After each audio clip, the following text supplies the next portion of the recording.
La Playa here in Sayulita to dig into the important topic that I just saw someone upset about on Twitter of why is the price of everything up today in the financial markets, except for silver, maybe gold. And I feel your pain. I feel you out there. So this is why I decided months ago, in advance of this moment, would travel to this beach where my book almost just got soaked in water, but it's still nice and dry. To give you a nice relaxing backdrop to discuss why is the price of everything aside from silver up today. And let's see if we can get the live chat up here. I'll take some questions if any arise. Hopefully you can hear me okay. Perhaps the waves are more important, because some hypnotists would say waves could help someone sleep. And as I've said on the channel that you voluntarily chose to watch and maybe even subscribe or hit the notification bell too, you've heard me say before that possibly the best thing that most gold or silver investors could do would be go to the beach for 2 or 3 years, stop checking your portfolio, stop checking the ridiculous COMEX spot price that not even the silver experts can explain, because what's the point of having it if you can't get metal? Now, on a quick side note, Rafi the Wise Farber, apparently we are, it sounds like, eventually going to get our 5 1,000 ounce silver bars. So at least after a couple of months, you can get one contract out of COMEX. I don't know how much more than that you could get.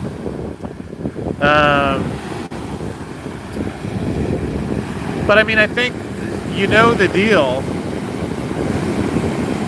And I would assert that, let's say you knew the silver market was manipulated. You knew there was a shelf life on that sort of thing. What would you expect to see in the couple months before it unraveled? The year before it unraveled? Maybe the deep staters, they would actually even be as brazen. I was going to say blatant, but I think brazen fits a little better. To say something like, well, at Davos, we're going to theme 2021 the Great Reset. They're giving the clues everywhere. And I would maintain my belief that the reset is already underway. Basel III, maybe that was a starting point. By the way, did you know there's a Basel IV? So perhaps you could look into that, translate that, and figure out what that means. Or better yet, maybe you could just stop reading legal documents like that. Now, I know I've been a bad influence on this next one, but you could turn off CNBC. It's all financial porn. And yes, to the degree that it sometimes is entertaining to see what theatrics Joe Biden and Nancy Pelosi are up to, I'm going to do my best to wean off of it for now, because none of this shit matters. We know the thing's insolvent. We know the people who are running it are insolvent. We know Congress is fraudulent. And yes, because some of us are still in it, I mean, maybe it's a little easier for me. And that is why I left. Because there's something about being out in nature, eating food without Monsanto plastic in it, that has been very healing for my soul. And you know, I still care about it. I still care about the people in the U.S. I care and love the people who watch this show and think the things we're doing are important. But all these things are designed, they're set up to create that feeling of angst. Financial markets are set up so that if you're wise enough to see through all of these charades, which were based on years of Nazi science, which was then implemented into MK Ultra, to create some elaborate schemes to con people out of their money. It's all rather unfortunate, but going with the school of thought of what you give your attention to, flowers and blossoms, that's why I came down here. And my heart goes out to the people in the U.S. As I see and think about what I've expected and what I see happening, now what I'm hearing. And especially the financial part, because anyone who's watching this channel, you care about silver. I don't know, maybe I'm assuming most people have probably invested in silver and probably have gotten pounded. But maybe that's the trick in capturing the big gains. You saw it portrayed in the big silver short, you saw the stress each one of those guys was under because the other people couldn't understand it yet. You understand something that the rest of the world is not mentally able to handle. In fact, I was thinking earlier today about what one of my own weaknesses is that, yeah, it's easy to see that the thing's manipulated. That part was easy to see 10 years ago. But are there times where I think maybe it's closer to breaking than it is? Sure, I think we all have. But I mean, that's really the science of when does the rest of the world not only see what you see, but able to start acting on that. And it doesn't need to be like 50%, I don't think. But still, there's some degree to which one of the people that, you know, all of us probably have been guilty at times of calling a sheeple or something, but that's what I've at least tried to focus on, is not alienating anyone else. That's the entire deep state playbook. Get people scared, frightened. These are all legal tricks, including silver manipulation, to try and use fear and intimidation to con people out of their money, which on one hand is rather unfortunate, but on another hand, as you see someone walking by with a surfboard, I'm seeing it on a whole new light of how you can opt out of the system. It doesn't have to be that you switch all your dollars for silver. I mean, that's one way, but, you know, for me, not clicking on CNBC when I wake up at 4 in the morning to go to the bathroom and then get myself riled up and start tweeting. The stuff is going to happen when it does, at least in my opinion. Now, I would say if you're still not sure about silver and you think maybe the treasuries are a good investment and you're uncertain there, decide how you feel about that first before you ever even think of buying silver. But what has helped me through these past 10 years, which have experienced a lot of financial losses, to the degree where I wondered, I don't know, maybe I just didn't understand this, or I was a Wall Street dropout. But then 10 years later, I'm realizing, wow, maybe it was incredible that I was able to see that while everybody else on the trading floor was hypnotized, and then go through a lot of ups and downs. I mean, leaving Wall Street and a 6-figure salary was not easy, especially a couple of years later when I was driving a cab and pretty much almost every month at the end of the month, pretty bummed out, called my mom and she was bailing me out. And that was hard to take, not even just the money, but just feeling embarrassed from the way we're conditioned in our society. Now I look back on it as one of the greatest things I've ever done in my life, being able to stay strong through that. Because the deep state, the banks, whatever you want to call them, really their only tool, the only play that they have is fear and intimidation. You're seeing that now. Look the way with the vaccines, that these choose my, I'll make the PC language version today, but that they're, what is the word, coercing people to get a vaccine, or firing them, threatening them with their financial livelihood. And I think that's intentional. I think it's very unfortunate. And I also can say firsthand, from having gone to Wall Street to a taxi and then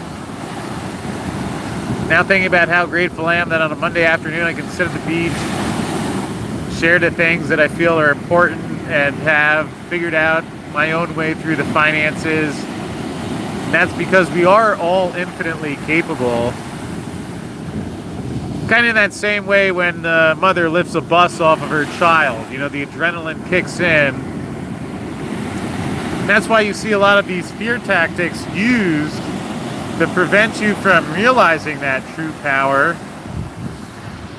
Maybe I haven't talked about these things enough. Maybe I was kind of embarrassed, or wondering, would people on Wall Street or investors be able to handle that? And I guess it's a blessing to feel strong enough to stand up for what you believe in and what I care about, and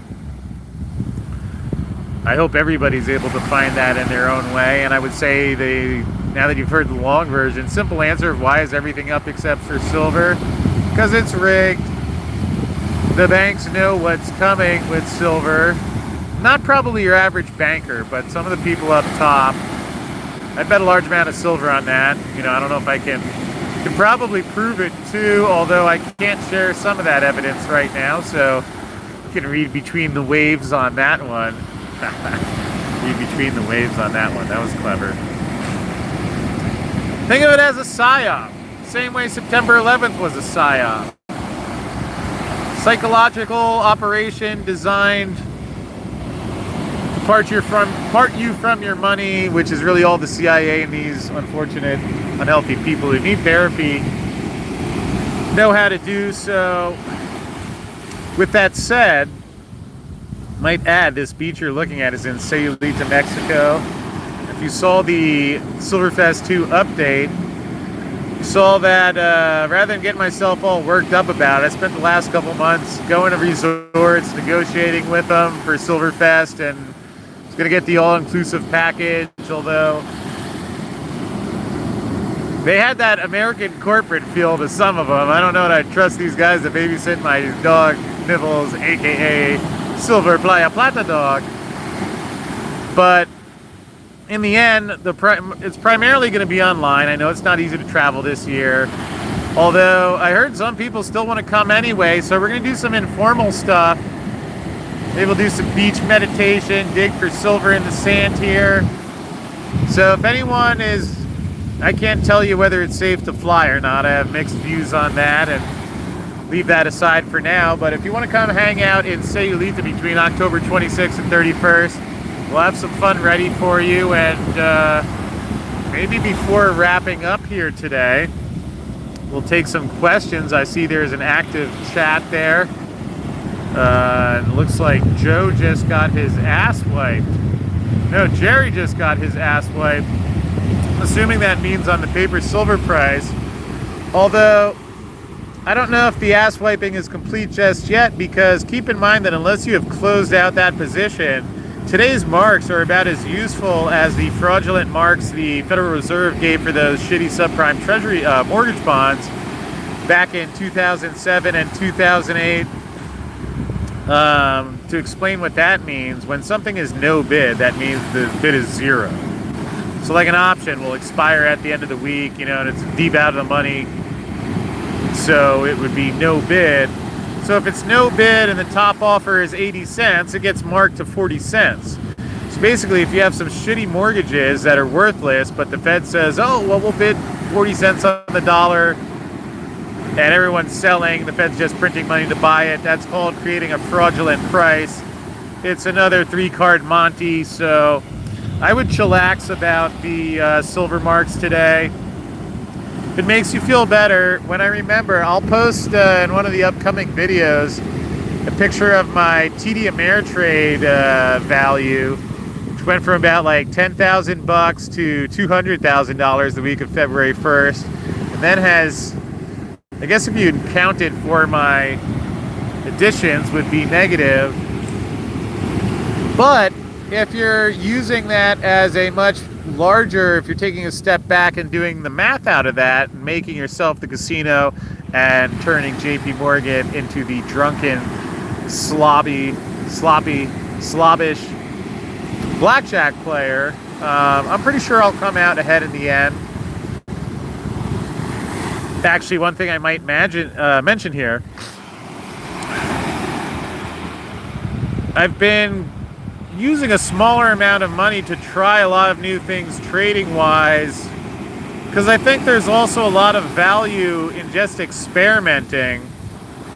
Now, I had made a big profit in February of this year for a day or two, a couple hours, and also in April and February of 2011.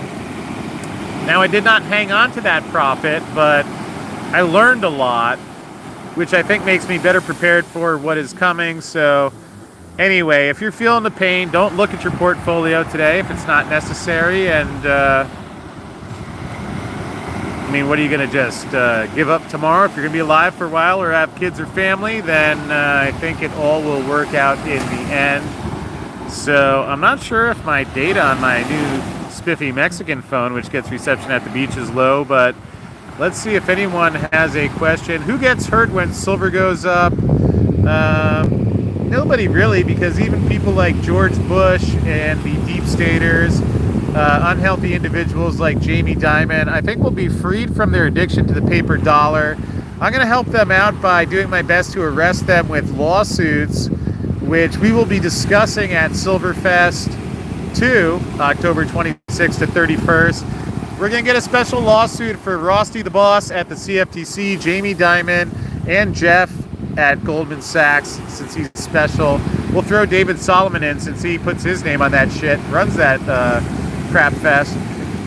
But that's okay, because what I've learned through these experiences is that as much as I know I've gone storming around JP Morgan's parking garage and all that, and we're actually feeling better these days at the beach, because it's a fine line. You lose and they win when we get angry or do something violent, or whether physical or mental.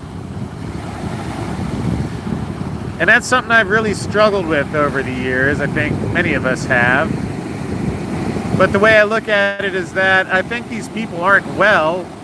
Who grows up wanting to be the bad guy in the movie unless they've been abused and hurt in their own way, which I would wish for healing and therapy for people like that. I guess God and nature will take care of it in their own way, but we will see how that goes. Sean Atwood has a 2-hour podcast with one of the bankers from the Enron thing. Wow, that's pretty cool, especially since I know a guy named Sean Atwood in Denver. I actually recorded my greatest pool shot ever. I felt it was coming, and I told him to take the phone and record it, and I jumped the ball off the table and knocked it in from across. I don't know, maybe you had to be there or see the video, but I was pretty proud of that moment. Chris, where are you? And would it be easy to get a humble job there as a foreigner? Well, it sure would be easy, although I don't know why anybody would want a job when you could come here, hang out on the beach. We can talk about my life lessons learned since I left Wall Street, which, if I summed it up in a sentence, all right, smartasses, yeah, I can actually do that, would be that rather than getting a job, why don't you re-invert the labor system and just get paid to do something you like? I mean, there's a woman named Holly here, my friend, who is a surf instructor. So she just goes out and surfs, shows other people. I mean, I talk about silver while I'm at a beach, and now I have sponsors, so.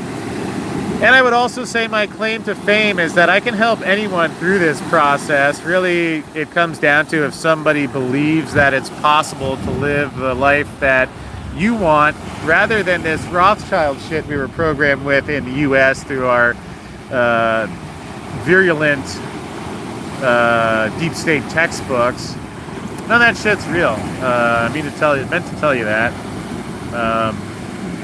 In fact, if you meditated and surfed at the beach, I think that would raise your income potential far greater than any ridiculous socialist business school. So yeah, if you want to come over, Chris needs a metal detector. That's right, I do. Can you see? I don't know if you can see the sand sparkles here. I'm drying some samples in my house. Maybe if anyone comes here 26th to 31st, we can call some of the top experts in the world to help us figure out how to analyze it. I might add the reason I ended up coming to Puerto Vallarta to begin with was after I was in Mexico. Jorge Ramiro Monroy from Reina Silver, which is an offshoot of Mag Silver, one of the largest silver finds in quite a while. Credit goes, well, to a team of people, but in particular Dr. Peter McGaugh, who, at least in my travels, I've found is arguably the world's top geologist if you're looking for silver in Mexico. He helped Jorge start Reina, and when I was in Chapala saying, where should we do Silverfest?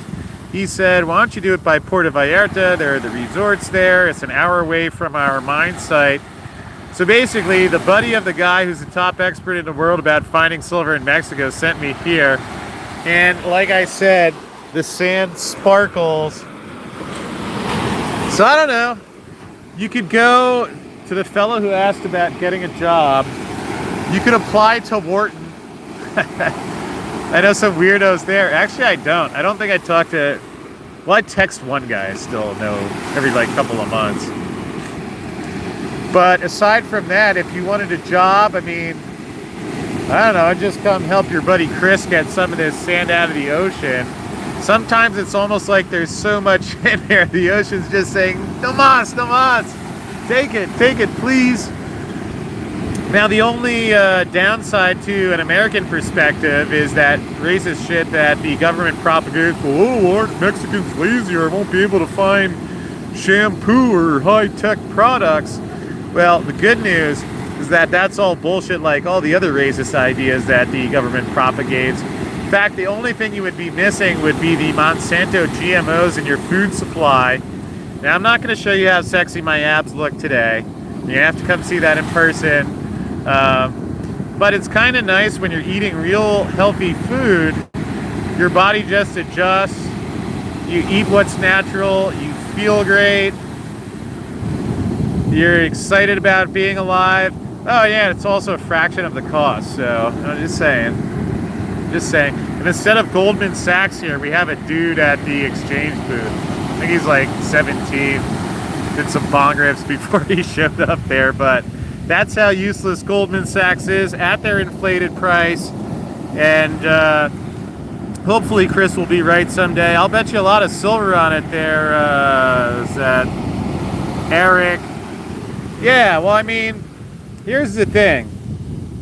I mean, either Chris will be right, or if Chris is never going to be right, then you may want to load up on those treasuries now before the Fed continues tapering and letting the price of those bonds crash. That's right. I know no one else is saying that, and you're like, what's he talking about? The Fed's not tapering. But I would ask you this. The only person buying all these bonds, and they had to do reverse repos for the last 2 years just to keep this Ponzi scheme propped up, has been the Fed. And now yields are shooting up while the Fed has talked about tapering, unless it's the last few remaining bond investors who are front-running the Fed, such as Eric Rosengrund, Robert Kaplan, Maria the Witch from the IMF. I mean, they're really all one and the same team. Hola, mi amiga. Welcome to Mexico. As you can see, everybody is smiling and happy here. It's a good way of life. So, and again, last time with Silverfest too, you know, just put it in perspective. I know some people like official forms and shit and all that. If you want to come hang out, email Yara, Y-A-R-R-A, at arcadiaeconomics.com. We're going to have an all-inclusive thing with, you know, big ticket price you could pay. But now it's free. She'll help you find a hotel. Tacos are low price and delicious. I'd like to thank Jorge from Reina Silver and Dr. Peter McGough for helping me to find this beach. We were going to have Jorge on this morning, but he was recovering from finding all the silver. And so a big shout out to Jorge. And also a last final shout out to the audience of Arcadians. Wow, what a turn my own life has taken in this last year in particular. And just thank everyone who watches, finds this fun, and supports it. And hope to see you one way or another at Silverfest. It's going to be a nice online party. Love all you guys. And I'm going to go into that beach now. I'll see you soon.